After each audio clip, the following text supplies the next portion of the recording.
Hi everybody, this is pianist Mackenzie Melemed. Welcome back to another Pianostics video. For those of you joining in for the first time, a big welcome to you.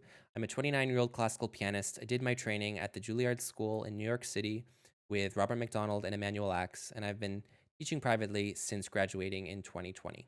I currently reside in Helsinki, Finland, and I recently had the idea of promoting education for classical piano, especially trying to share some of the knowledge that I've gained.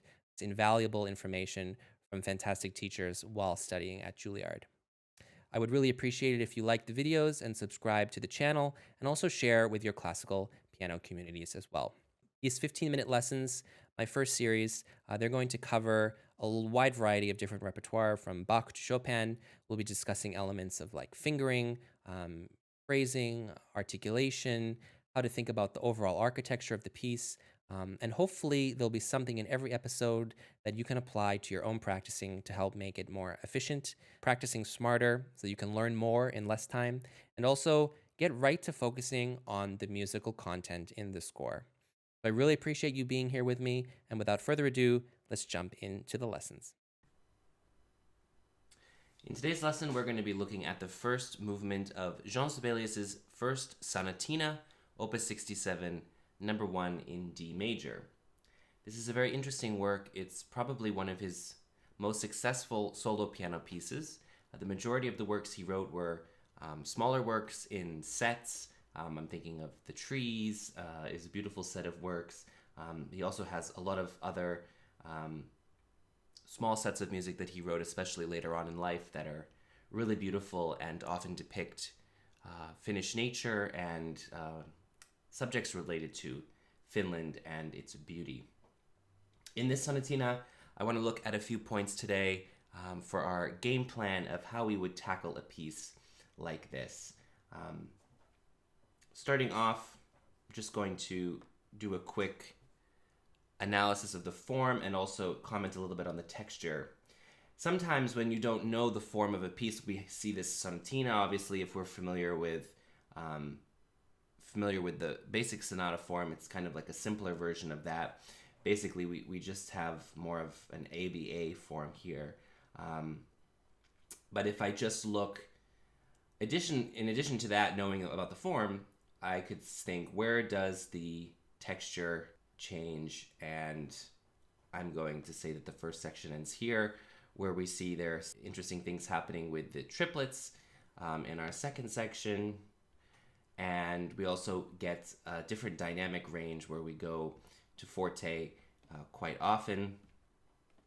And then we do have a return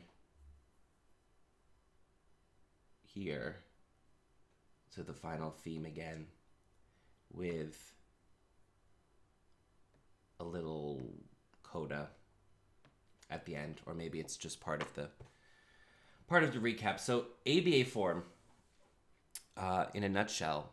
And the one thing that I see when I look at this piece is how exposed it is, because we don't have too much going on, actually.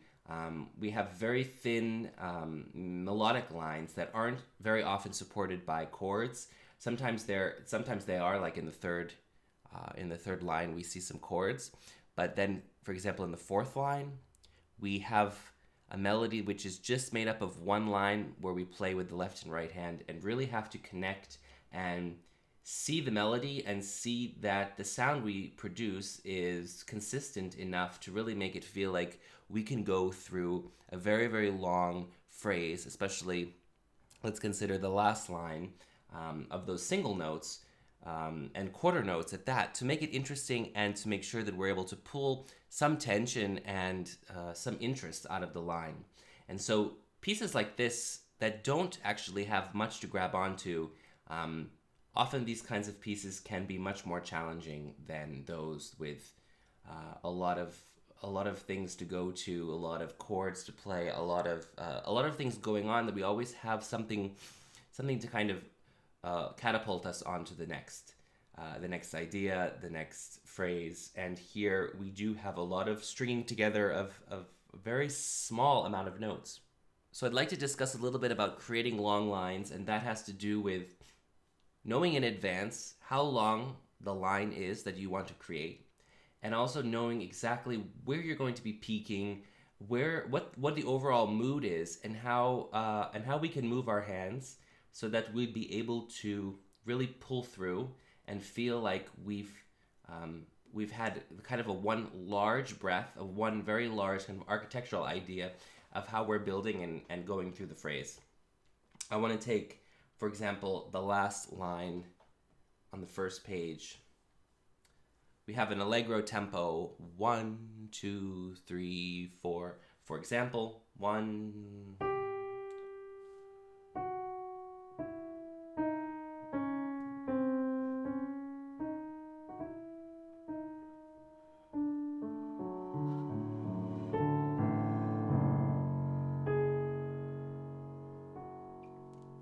If we do it a little bit faster, it gets easier because obviously we have less time between each note. 1, 2, 3, 4, 1.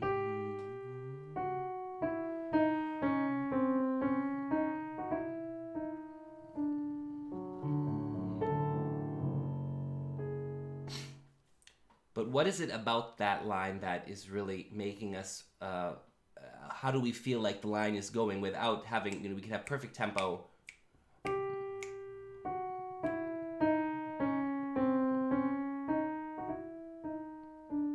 It was still a little bit musical, but it was pretty, we were hearing the delineation so much of each quarter note. And to really go through the legato with the slur, we need to not only think about the sound, that it's the same sound is kind of following us, and that we have the same kind of weight in our hands.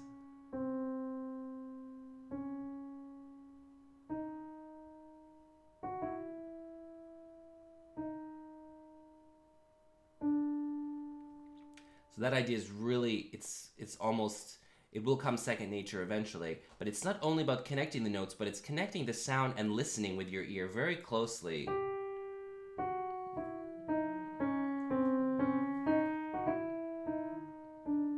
So that we have a musical line and it's not something that stagnates, even though we're probably the most exposed it will be in this work, just the single note with our hand, and needing to really maintain the consistent sound, which is my third point, but also resulting in a longer line.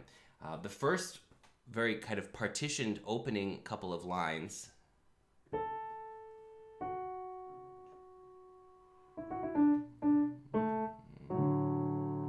so accidentally the A that I played here was a little bit too loud. I want to kind of end on the whole note.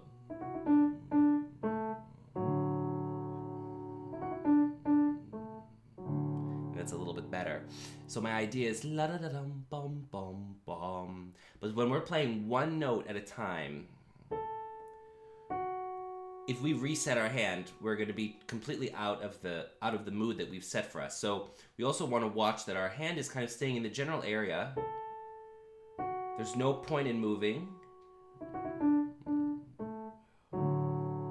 And when we move and we keep our hands closer, we'll get a more consistent sound.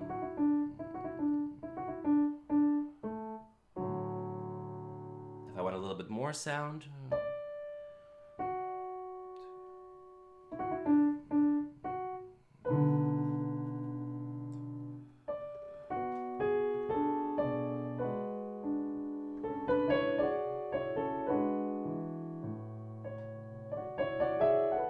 another thing is that you might think about going over the bar line to reach something that's a little bit further than what you might think is kind of the end point. If we go to just this half note and then start again, we kind of have two different phrases. We go through and we're still going.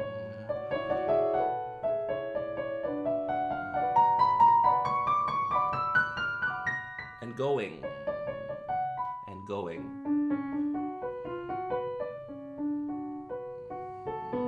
and going through, so that we have this feeling that we're not stopping to think about every single little thing that he did and a little bit of the rest. We're honoring those things, but we're also thinking that, okay, we've got one section. This is our first section, and things are connected in this opening section. It's like the opening of a sonata, where things just they're different, but they come one by one, and there may be different kind of characters and things, but we don't lose sight of where we're going to keep the energy going. And keep the sense of pulse and kind of a heartbeat. We want to keep the heartbeat alive. We don't want any arrhythmia when we're playing something, especially that can very, very easily kind of come off the rails.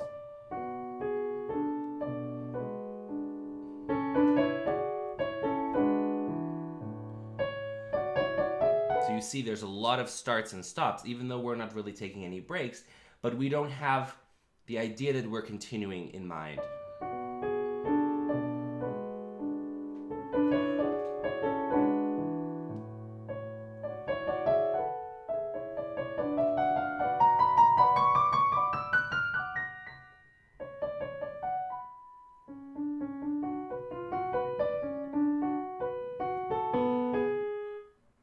So maintaining the consistent sound is all about, if you want to take a set of notes, for example, like we'll take this run up of these 2 bars. It's very hard to play them on its own, to imagine that, you know, if it's poco crescendo, that you're crescendoing not only through the phrase, but on each note, and that we hear not one a little bit more, and then one maybe not so much, and then one a little bit more, where we can get the kind of effect that we don't want, which is something like that. We really want to feel like we're at 50, 51, 52, 53, 54, 55% of our volume.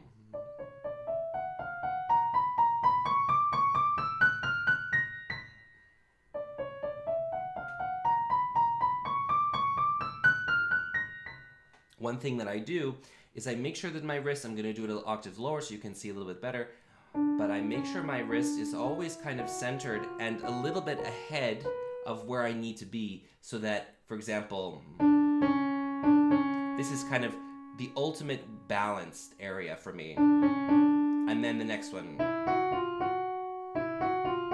And then the next one. So that it's not, you're not constantly playing catch up with your hand, because when you're able to freely make the sound that you want, and a consistent sound, it doesn't matter which sound, which kind of dynamic, or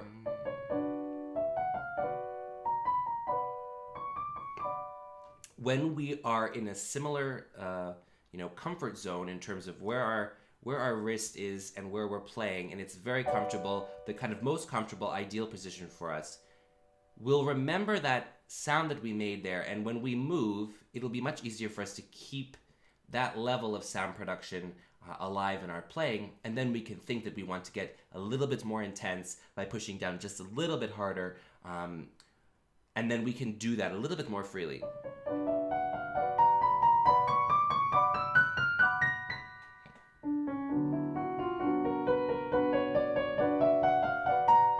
So if you see, my wrist is really, really moving along a little bit ahead of where I need to be.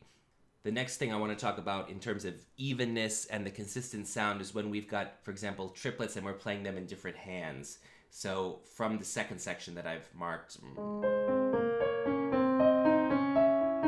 can easily sound...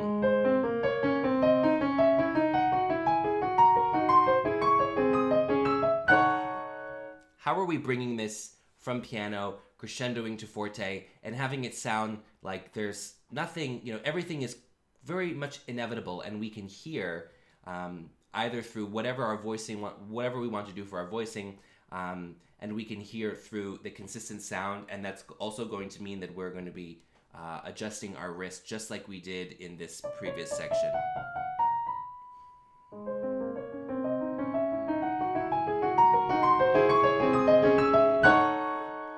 A lot of times when we've got left hand and right hand and doing the same thing, we get different characters because maybe one, in this case, the left hand is playing one note and the right hand is playing two, and we get this kind of, we get more of an accent on the first one.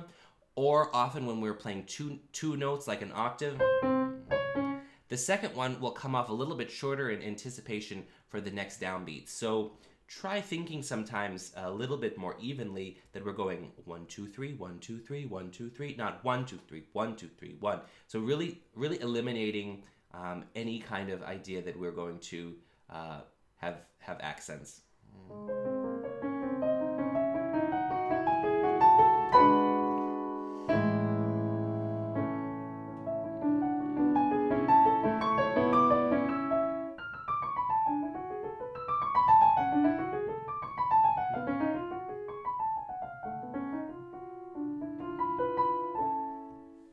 So that's another thing that can really help us when we smooth out and realize that our tendencies are, in a lot of times, they're just pre-learned, and we sometimes make accents even though we're not really paying attention. Try to think that we do these kind of anti-accent practices so we can hear 1, 2, 3, 1, 2, 3, 1, 2, 3, 1, 2, 3. If we were going to play something like,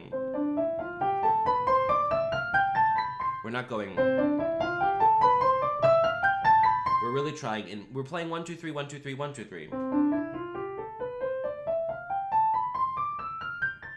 That could be a very good exercise to practice, not just having a slight accent just because we're moving 1, 2, 3, 1, 2, 3. It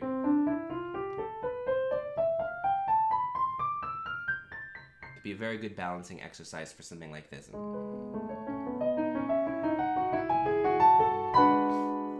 So we want to really hear like this really, as I said, when we're making crescendos, we want to hear 50, 51, 52, 53, 54. We don't want to hear 50, 60, 70, 50, 60, 70, 55, 65, 60. We want to hear a very consistent crescendo, and that is going to be very, very, very powerful. The last thing I'd like to discuss quickly is about using rubato, and especially when we need to connect phrases, and sometimes when the phrases go from a slow note to a fast note. For example, in this section,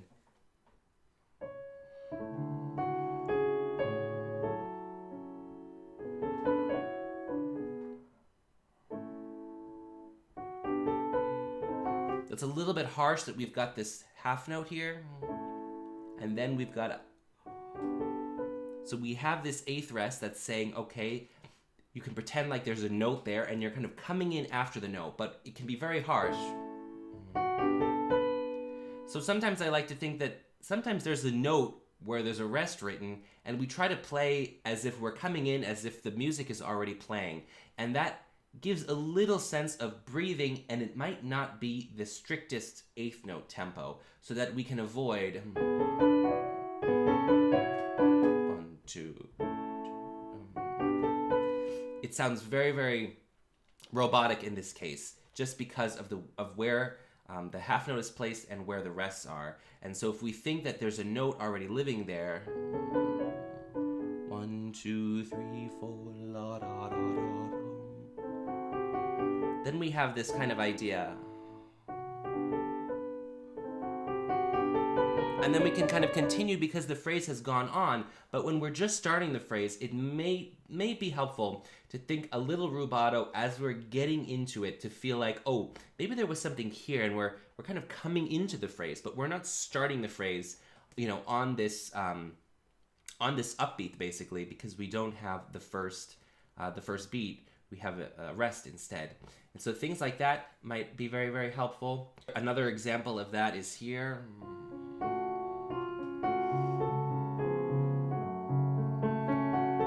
Depending on how you play it.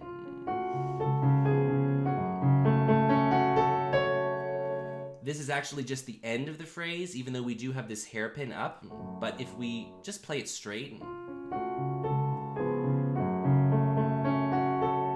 it doesn't really have the kind of grandeur that we want, or that, at least in my mind, that we're building to something, and it's actually going to be building to another rest.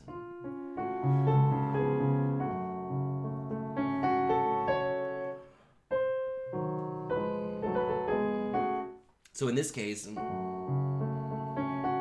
it's just a second to honor that we really hit this whole note, and now we're ready to go on. It's not really any much slower out of the tempo, but to play,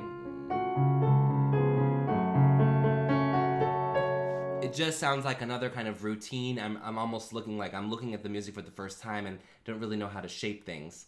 Using rubato to help in situations where you've got longer notes and immediately you've got faster notes and you don't want to jar the audience or yourself when you're listening to this piece and you're playing this piece and the edges are not as rounded as they could, and you're not really leading us in the direction of the most musical options in where phrases end and also then where phrases begin.